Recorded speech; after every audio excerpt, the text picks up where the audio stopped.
छत्रपती शिवाजी महाराज, संभाजी महाराज आणि माता जिजाऊ यांच्याविषयी आक्षेपार्ह वक्तव्य केल्याच्या आरोपावरून वादग्रस्त ठरलेले प्रशांत कोरटकर यांच्यावर कोल्हापूर न्यायालयात हल्ला करण्यात आला।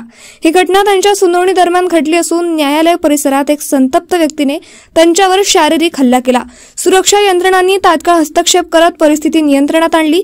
या प्रकरणानंतर पोलिसांनी त्या व्यक्तीला ताब्यात घेतले असून पुढील तपास सुरू आहे। कोरटकर यांच्या वक्तव्यामुळे राज्यभरात संतापाची लाट उसळली होती आणि याच पार्श्वभूमीवर हा हल्ला झाल्याची प्राथमिक अंदाज आहे।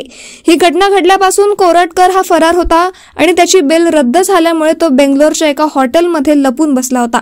मात्र कोल्हापूर पोलिसांनी त्याला शोधून काढलं आणि त्याला कोर्टासमोर हजर केलं। दरम्यान हा प्रकार झाल्याची प्राथमिक माहिती मिळाली आहे।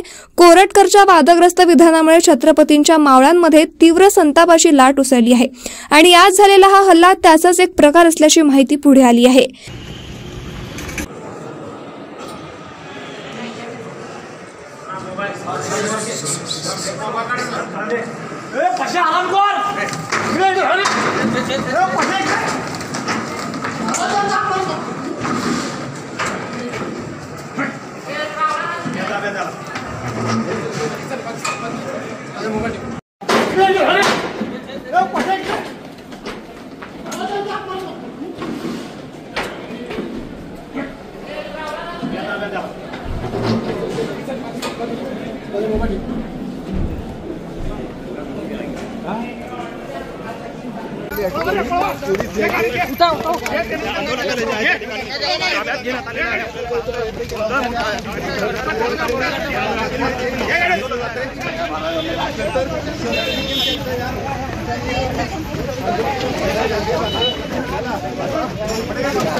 सूत्रांच्या मते अमित भोसले नावाच्या वकिलाने हा हल्ला केला असून हल्ला करणाऱ्या वकिलाला पोलिसांनी ताब्यात घेतले आहे।